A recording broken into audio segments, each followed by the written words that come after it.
kita semua. Hari ini kita akan mengadakan debat singkat dengan tema pengaruh media sosial di lingkungan sekolah. Debat ini akan mempertemukan dua tim, yaitu tim pro yang mendukung pemanfaatan media sosial di sekolah, sedangkan tim kontra yang menolaknya karena alasan tertentu.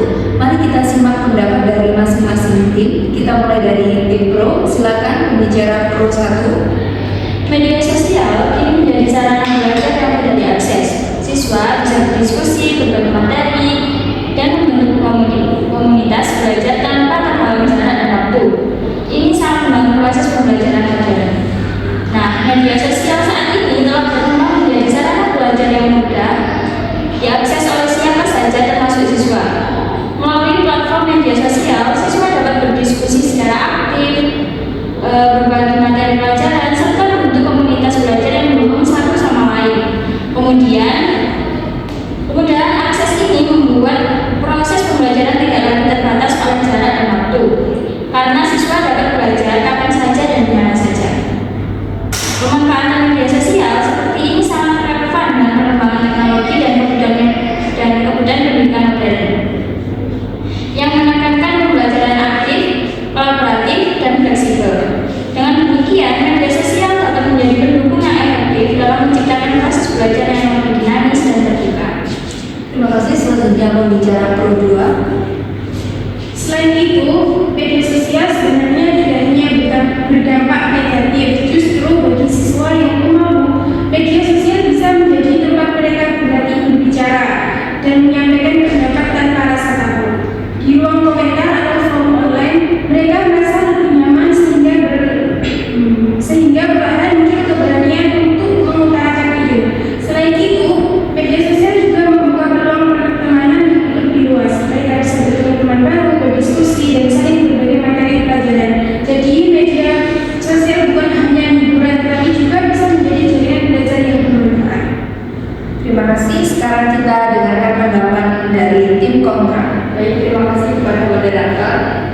Di sisi lain, media sosial itu lebih sering membuat siswa terdistraksi, atau dalam hal lain itu pindah fokusnya.